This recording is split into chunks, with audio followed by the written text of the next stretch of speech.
Сәлеметсіздер ме? Бүгін мен сіздерге дұрыс ұйқы жайында айтпақпын. Ұйқы мидың үйлесімді жұмысының көрінісі. Ұйқы арқылы ағза жұмыс істеу қабілетін арттырады. Адам ұйықтаған кезде бұлшық еттері босаңсып, тыныс алу сирейді. Жүрек қағысы бәсеңдеп, дене температурасы, қан қысымы төмендейді. Көптеген адамдар ерте тұруды мақсат қылып қояды. Бірақ ол үшін дұрыс ұйқының маңызын ескермей жатады.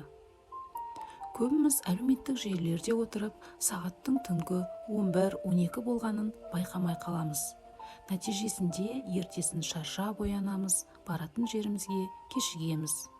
Ғалымдардың зерттеуі бойынша артық ұйқыда, аз ұйқыда адам ағзасына зиянды. Көп ұйықтайтын адамдардың арасынан қант диабеті, жүрек қан-тамыр ауруы, семіздік және депрессияға жиі ұшырау кездеседі екен. Орта есеппен алғанда адамдар 70 жыл өмір сүрсе, соның 50 мың сағатын ұйқыға кетіреді екен.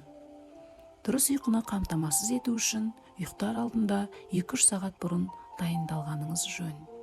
Яғни жатар алдында тамақтанбау қажет, алкогольді сусындардан, кофеден бас тартқаныңыз дұрыс. Оның орнына кітап оқыңыз немесе әдемі әуен тыңдаңыз. Жатар алдында терезені ашып, бөлменің ауасын жаңартыңыз.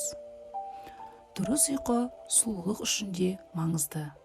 Ет бетінен жатып ұйықтаған тез әжім түсуге және әйел адамдардың сүт безінің зақымдануына алып келуі мүмкін. Медициналық зерттеу бойынша жаңа туған сәби 3 айға дейін 14-17 сағат ұйықтайды екен.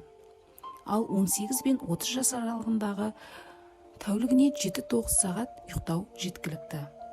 30 пен 50 жас аралығындағы кісілерге 8 сағатқа дейін, ал 50 жастан асқан кісілерге 6-7 сағат ұйықтау жеткілікті болып есептеледі екен. Бүгінгі ақпарат сіздерге пайдалы болса, комментария қалдырып, лайк басып кетіңіздер. Рахмет.